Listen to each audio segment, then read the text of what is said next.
The 16th Annual Women's International Film Festival is presented by Women in Media Newark and its executive director, Pamela Morgan, who joins us today, along with one of the most outstanding filmmakers in the world. One of the most one of the most anticipated films in this festival will take place at the Newark Public Library on August 2nd at 10 a.m. Bomb Bomb, the Sister Nancy Story, directed by Canadian film director, producer, and writer, and co-founder of Oya Media. Alison Duke is here. Great to have you on the show, Alison. Oh, I'm so happy to be here with you and Pamela, sorry. It's okay. It's an honor to talk to you. This film, as I mentioned, so many people are already talking about it. It's fun, it's inspirational, and it needs to be told. The story of Jamaican DJ and singer Sister Nancy and the reggae anthem Bom Bom. Now, you and I spoke briefly before we started. You were a fan of Sister Nancy before this project even started. Oh, yes. I'm of the age when I was actually at the basement parties when they used to like drop Sister Nancy records for the first time. So, way back then, I've been listening to Sister Nancy. And I just remember, back then the environment of a basement party, in Toronto, Canada, it was such a multicultural and very Caribbean, focused space that we'd all go to on the weekends just to party, have a good time, congregate. And the DJs used to play music in sets. They'll play like the R&B set, the funk set, because there was funk music back then, and soul music, some slow jams, and then they'd play a reggae set and they'd play a calypso set. And so when the reggae set came on, all you would hear was like all these men's voices, like on the records, and you'd hear very few female voices. You might hear some singers, and then there would be Sister Nancy. And when they put Sister Nancy record on, all of us women in the basement party, we would just go like nuts, like because we felt seen, we felt heard. Her voice competed with the male records that were coming out, and also was even better, right? And so we just felt proud to be young females in the party. She was speaking about the things that we wanted to hear, like women's empowerment, and making sure that that you should be confident as a young woman. And so they played that record over and over again to the point where people would say, "Okay, you got to stop." Yeah. And what was the moment where you said, I want to be the person to tell Sister Nancy's story?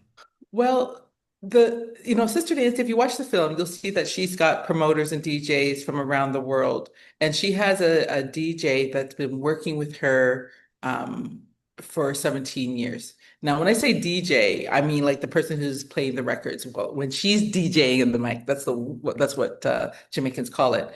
Anyways, his name is Mossman, and he came to us. He came to Oya Media Group, my film company. He came to me because he knew that I produced music videos back in the day, directed music videos, and also documentaries about music and musicians.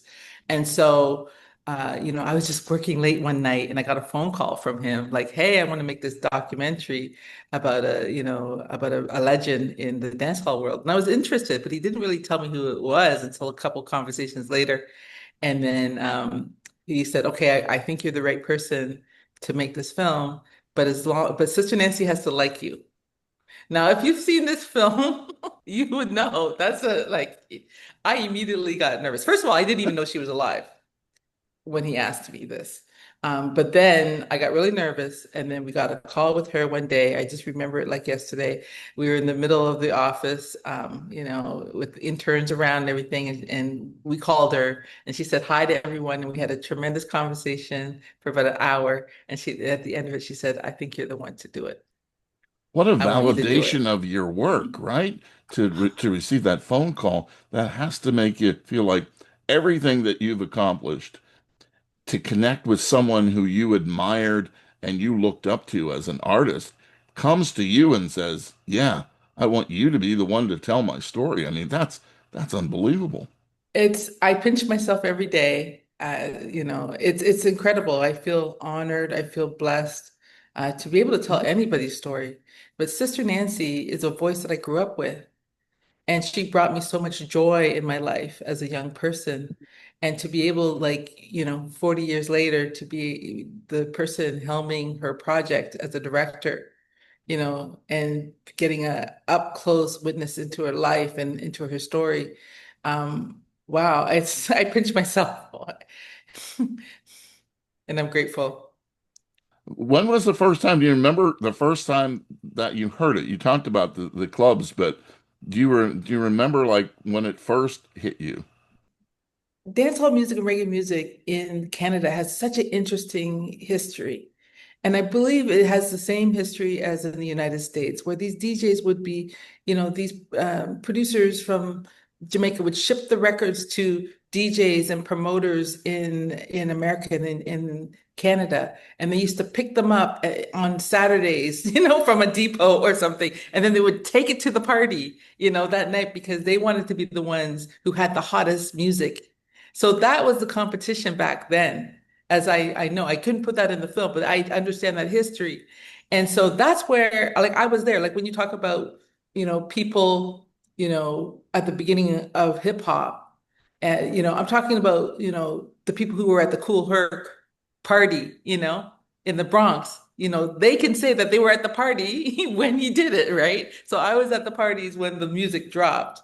And I've always been a fan of music and music history because I feel that it's another entry point into Black history, and so I am a student of that and I appreciate it. And so because of that, I was able to construct this film in a way so I can take them through that history a little bit and give them a deeper understanding of the importance of Caribbean music in hip hop, in our everyday vernacular and style and fashion. And Sister Nancy, right? What does Sister Nancy mean to Pam Morgan?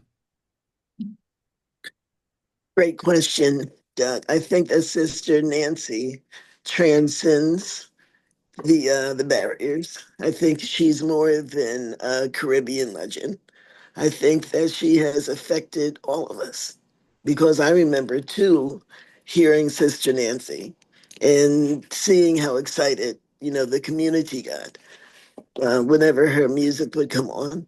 And that's one of the reasons that we're really excited and grateful to Allison for allowing us to screen this film.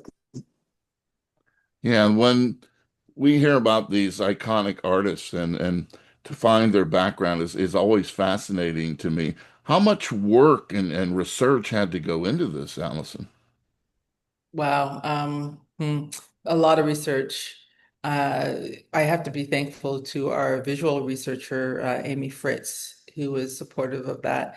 And also our composer, who was also helpful. We had many conversations about the music, about the cadence, about the rhythm. A graphic designer, like everybody was involved in that conversation. But I did a lot of research.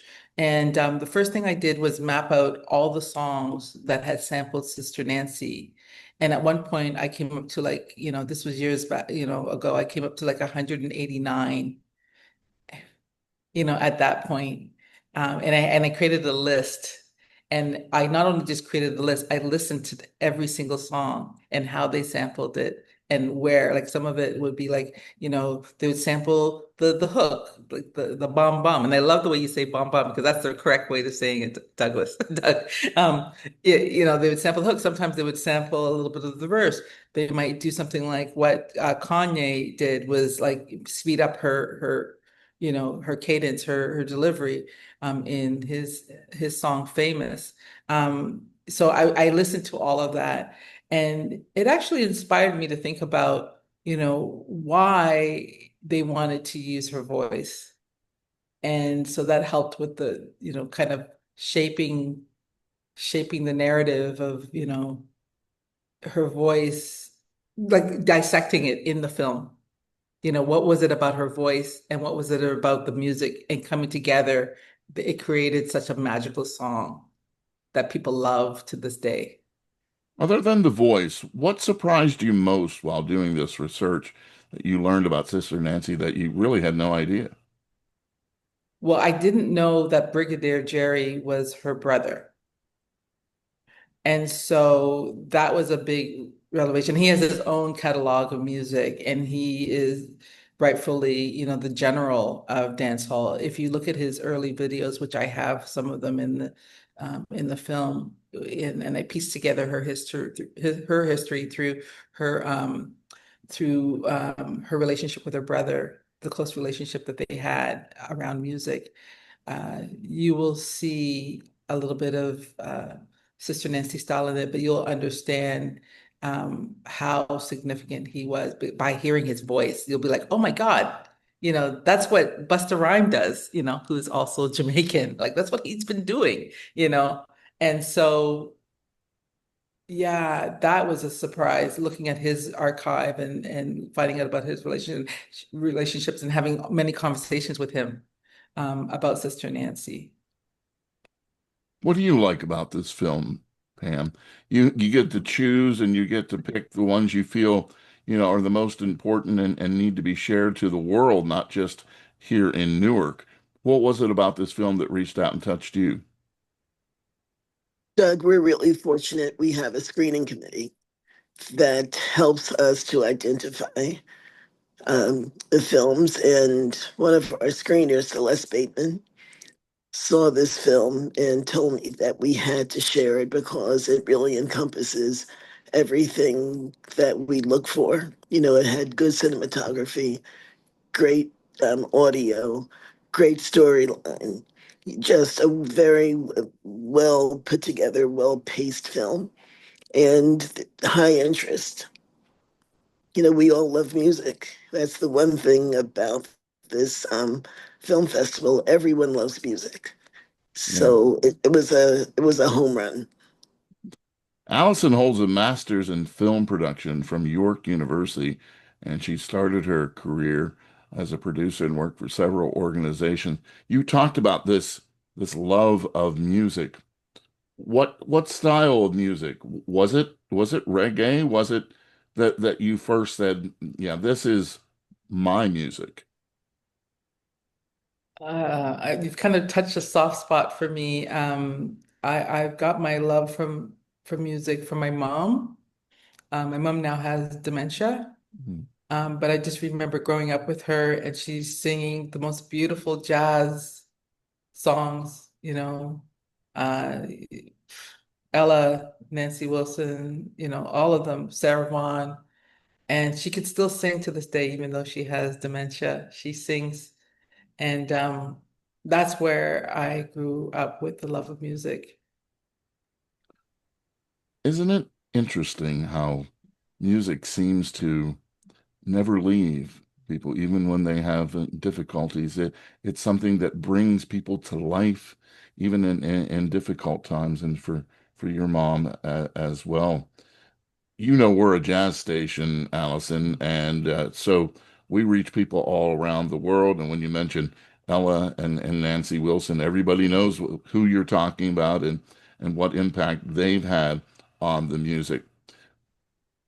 You've done a lot of projects on music. Is it just because of this passion, or this is what you said, I need to do? I need to be involved in the music world. It just makes me happy. It makes me happy. It's sort of like my comfort food. I've made all different types of films about different subject matters, but music, when I'm making a film about music, um, I just feel right at home, because there's a lot of work that goes into making a film. Sometimes you watch a film over 100 times before it's finished. And that's just being conservative. I don't even count anymore. And when you have a film that's about music, it just makes everything easier. It helps us all. And I like to use music as another level of the writing. Like the music is saying something to you always in the films that I make about music. In particular, this one. Um, the music is also talking to you. Yesterday, I spoke with John Crowley, who is the executive director of the New Jersey Motion Picture and Television Commission, and we talked about how New Jersey has become a hot spot for films and the movie industry. What is it like in Canada, the film industry? And you've obviously stayed there, and you know it's a fabric of your life. Tell us a little bit more about Canadian films. Well, the Canadian industry is a remarkable industry. We have so many talented filmmakers here. We have a burgeoning scene. There's lots of activity. We have international film festivals like Toronto International Film Festival, Hot Docs. We have Inside Out, film festivals that people around the world come to, and that screens films, the best films from around the world as well. And and we also have a lot of American and UK productions coming and filming across Canada. So it's a big producer of film, but also consumers of films. We have so many film festivals. At one point, I think Toronto was named the city of film festivals because we have so many here in Toronto now, and I can't even tell you how many. But yeah, we love film. Film is a great way to have conversations about the world that we live in. And music documentaries is just one aspect of it. I strive to make sure that my music documentaries are saying more than just the music. It's, commentary on the history, a commentary on other themes like women empowerment, about, your rights as an artist, and it's about inspiration. It's about looking at celebrity. If you look at Sister Nancy, I call her the anti-celebrity celebrity because she's not one of those people that cares about her personal aesthetics all the time, and how she's just happy with who she is, and she walks in the world unapologetically who she is.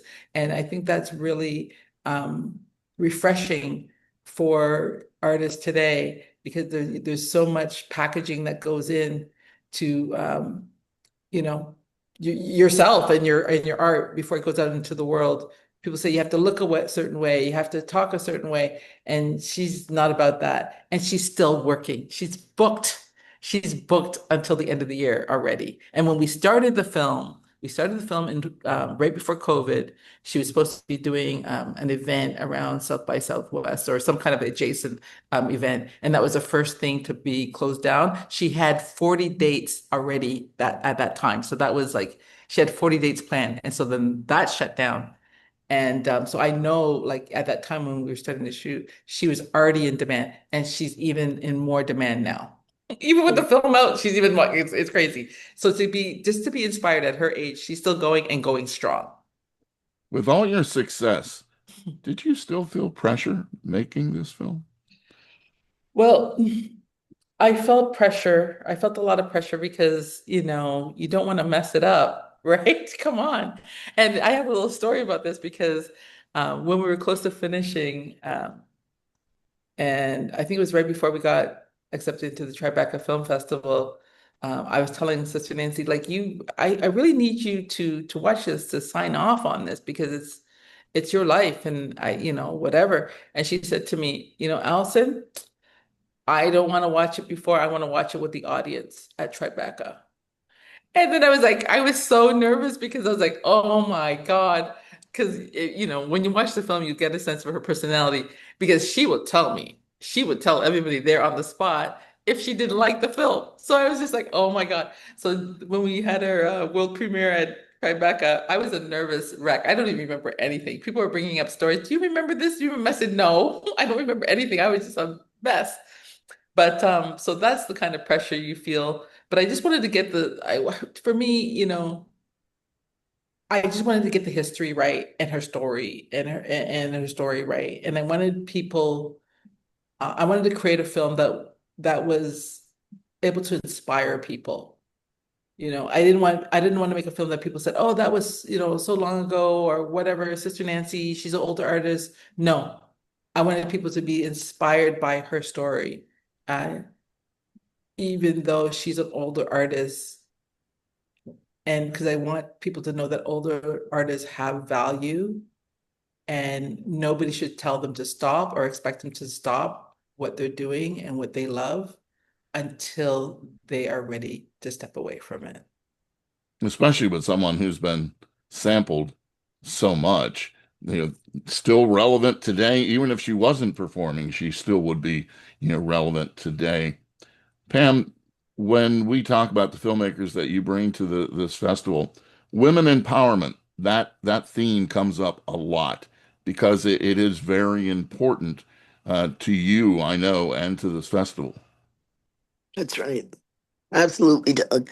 The when we look at the and I don't want to get too technical, but when we look at the Beijing Platform for Action and the ways that globally women are prioritizing what is important in order for women to gain equality, women's empowerment, and the ability for self-determination is at the top of the list. So this work that Allison and the other filmmakers have done and continue to do is so important in order to show the world what self-determination looks like. Yeah. Yes. Can you tell us a little bit about Oya Media and why, or maybe some of the roadblocks you've encountered as a female filmmaker that need to be addressed? Yeah, Oya Media Group is a film production company in Toronto, and it's led by myself and my business partner, Gaddy Conte George, who's another filmmaker. Um, and we came together because we wanted to um, create movies together, basically. We started with one a long time ago called Mr. Jane and Finch, about an 80-year-old activist um, and in Toronto running for city council. And that was a hit. And we decided to come together to um, to continue that process of making films. But we were really strategic in selecting the name for our company because we wanted a film company name that would kind of disrupt um, the conversation on who gets to make film and who gets to get funded and what kind of stories we wanted to tell. So we came up with the name of Oya, which is a African deity from West Africa. Gaddy Conte George, my business partner, is from Sierra Leone. I've been to Sierra Leone. My partner, my life partner, is from Sierra Leone. So I understand, you know, the history and the culture and the spirituality. And so Oya Media Group is a deity, a female deity that that brings about positive change through the environments using like storms and wind and so we wanted to use our natural abilities to create change. And you've been doing that, so congratulations on that. Usually, a question I ask when there's a project like this is if you had the chance to meet Sister Nancy, what would you want to ask her? Well, she's still around. You've had that opportunity, and Yeah. and so that question is out the window. So I'll ask a different one. Is there a musical artist out there who you would also like to tell their story? Wow. I think about this all the time. I think about this all the time. And I don't know if I should say. I don't know if I should say. Maybe you can Uh, hint. um, I don't even know if I could hint. A hint would be giving up too much. Okay, But fair enough. but I want to keep on telling stories about musicians, about musical artists. I want to tell more stories about female artists because, there's so much. I feel like Sister Nancy was just sort of like a new starting point for me. This is my first documentary solely focused on a female artist. And there's so much ground to cover. I think it's just opening the door to that. And I'm looking forward to having more conversations. There's a lot of there's a lot of projects on my desk right now, and I haven't really selected, and just still in conversations with people. But I do want that conversation about female empowerment and also this whole and just to address this whole idea of the pressure to be packaged all the time. There's something about that. Hmm. Yeah.